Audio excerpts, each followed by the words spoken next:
Tales of Tribute is on the PTS for testing for the new upcoming expansion High Isle for ESO. Through this testing, I found what I think to be some of the best cards in the game, and in today's video, I want to show you these cards and why I believe they are such a great addition to your deck when you are playing this deck builder.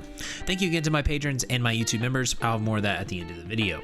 Now, I want to first say that with this deck builder, or with a deck builder in general, there are certain cards that get stronger over time and fit in certain archetypes. So this list isn't trying to ignore some of the cards that are some of the most powerful cards in the game. This list, though, is giving you the best value cards that are going to be some of the most impactful for you when you're playing this game. So these aren't set in stone, but these are ones you should definitely look for. I'm going to judge these and grade these based off of 3 factors: what the gold cost actually is for the card, what the effect is compared to the gold cost, and how easily it is to get the effect, or multiple effects in this case. So what I'm doing is I'm going through each patron and I'm giving you 2 of their best cards. So we're starting out with the Ansei Frandar Hunting deck. So the 2 best cards in my opinion in this deck are Battle Meditation. So Battle Meditation is a contract action, which means you don't put it in your deck, you get immediate use for it. So it's in the tavern. It's cost 3 gold cost, which is really cheap, especially later on in the game, and you get to choose one effect. You either gain 2 power or you return 1 card of any type from your cooldown pile to the top of your draw. So why this card is so powerful and why it's so good is because it gives you the flexibility of, if you need 2 power, you can gain 2 power. That allows you to possibly use that power to use a patron ability, or to do other things, or to kill an opponent's agent, or to just gain prestige, right? But the bottom effect is so powerful because what you can do is, in the game, if you buy say you're playing like the Hunting's deck, and you buy, say, the next powerful card we're going to talk about, which is Conquest, and Conquest is right here. Say you buy this from the tavern, and then you see this card. If you buy this card and you select the return 1 card of any type from your cooldown pile to the top of your draw, you can take any card that you just bought that's in your cooldown pile, or that you've used that you want to draw immediately next turn, or if you have a draw effect, you'll draw it right then. You can put it on top of your deck. So it's very powerful because it allows you to basically stack your deck the way that you want it to be. So that moves on to the next card, which is a ridiculous card, and this is Conquest. Conquest actually does go in your deck, and it only costs 4 gold for this effect. First of all, you get a choice again for your first effect, which is either gain 3 power or acquire 1 card from the tavern with cost up to 4, which is another great effect because you don't have to spend any gold. That flexibility is really nice. But the next effect that it gets with combo 2 is gain 2 power. So combo 2 is not hard to hit if you're focusing on a deck, right? All you gotta do is play 1 other hunting card that turn and you can activate its combo 2. But if you go straight into power with this, for 4 gold, you're getting 5 power out of a card, which is a lot. So this is a fantastic card for really doing an aggro setup, and there's 3 of these in the tavern. The next deck, Duke of Crows. The 2 cards that I want you to focus on here, or that I think are very, very good, one of them is Plunder. This is an upgraded card. This immediate effect, it costs 6 gold to buy from the tavern, but it draws you a card, okay? The reason that this card is up here is because it has combo 2 and combo 4, which allows you to draw 2 more cards. So you have potential to draw 3 cards from this card. Well, if you're focusing on the Crow, you're gonna have this card, you're gonna have some of these other ones hopefully. Combo 4 will not be hard to do. The Crow deck is all about drawing cards. So being able to draw 3 cards off of 1 card is just ridiculous. Your deck can go off with this. The next one I want to mention is Scratch, or you could get the upgraded version of Scratch, which should be Murder of Crows. Murder of Crows is ridiculous, okay? Murder of Crows gains you 1 gold when you play it. It gains 2 gold and 2 power with combo 2, and 3 power you gain 2 power, and with combo 3 you gain 2 power. So it only costs 4 gold. You get 2 of these in the deck, in the tavern deck that you can see, and again, it's very easy to combo off with the Crow deck, so you have a potential to gain 3 gold and 4 power off of 1 card. Now there's a lot of other good cards, like I said, y'all, but again, I'm trying to focus on 2 each deck. Next deck is the Grandmaster Delamin Halalu deck. This is kind of a high gold costing deck, okay? But there are 2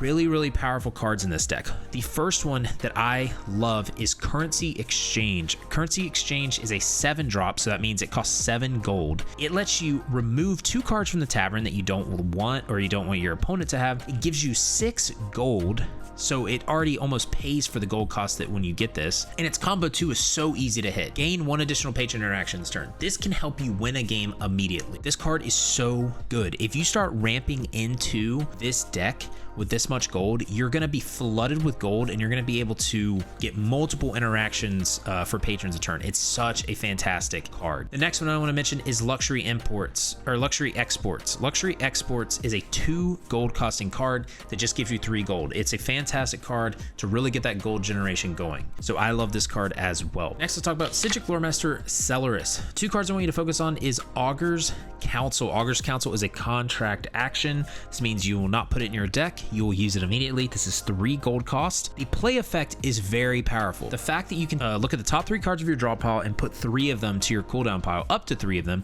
you can essentially filter your draw out to where you draw a card you need next turn or in that turn. So you can literally just put them in your cooldown pile and not draw them next turn, which is a really good effect. Combo 2 just gives you 2 power, which is fantastic. The next card for the Psijic Loremaster is Sepora's Insight. Sepora's Insight is the upgraded card right here. This is a 5 mana card.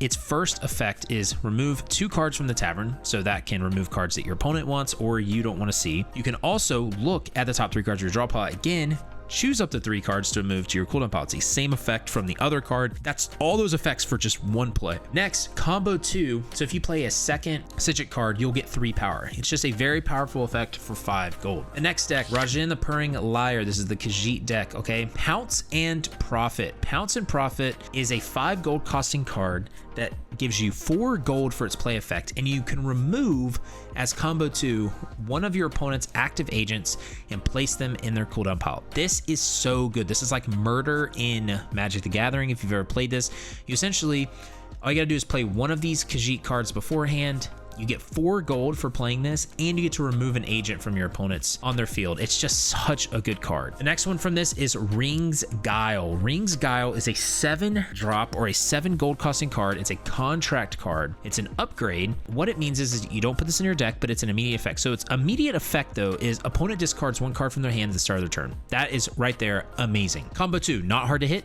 Draw a card from your draw pile.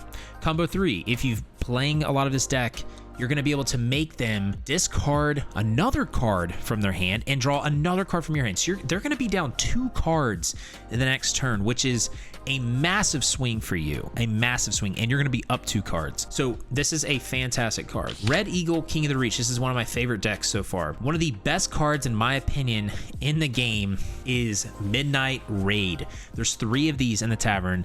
Fantastic art, but the effect for this is so good, okay? First effect is gain 3 power. Combo effect 2 is gain 3 power. That doesn't look like a lot to you, but for 4 gold, this card goes off. A big feature of the Red Eagle deck is removing cards from your deck. What that does is it allows you to thin out your deck for what you want to see. And you can essentially get your deck down to like 5 cards, and you can just draw these cards. They are straight gas when you draw them, okay? Because think about it. If you play 2 of these cards, you're gaining 12 power. If you play more than 2 of these cards, you're just gaining so much power in 1 turn. It's so good. This is such a good card. I love this card. The other card I want to talk about is Karth Manhunter, which is right here. This is a contract agent, which means it's played immediately when you buy it from the tavern. It does not go into your deck, but it's immediate. What this is it's an engine for this Red Eagle deck. So its first play effect, you get 1 power, but its second combo effect, remove one of the cards that are in play or in your hand from the game. This is an engine for the Red Eagle deck to be able to remove cards from your deck to make your deck best as you can get it. So you can get down literally to 5 to 7 cards from your deck, and every single time you draw 5 cards, you're drawing cards that you want to see, and you can just go off. This card is amazing. Next one, St. Pellin. St. Pellin, 2 cards I want you to look out for. Shieldbearer. Shieldbearer is a contract agent, 6 mana. It's only 6 mana to buy this card, or sorry, not 6 mana. This is only 6 gold to buy this card. It has 5 health, and it has taunt. Taunt is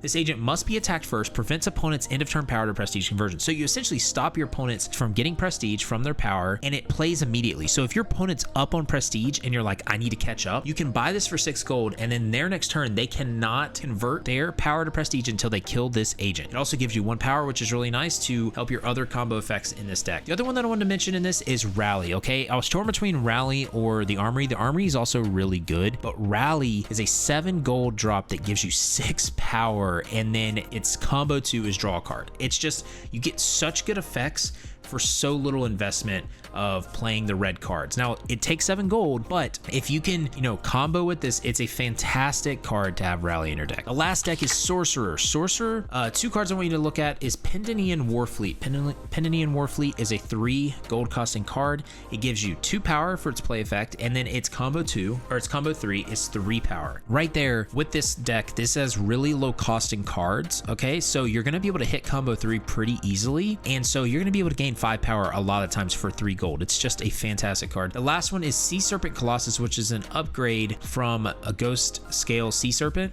So Sea Serpent Colossus is right here. There's 2 of these that will be in the deck when you upgrade them. It's a 2 gold costing card. Its immediate effect, when you play it, you gain a gold and a prestige. It's combo 2, gain 2 power. So if you just chain these, you're just gonna gain so much power, so much gold, so much prestige, and you can literally aggro your way to victory. But if you need help on Tales of Tribute, I have a complete beginner guide up here in the cards. I'll explain everything that you need to know about the game. I give you tips and tricks, and I'm gonna have plenty of other Tales of Tribute guides, including certain deep dives on certain decks and other tips for you. But thank you again to my patrons and YouTube members. I really do appreciate it. You can check out my other guides up here in the cards as well.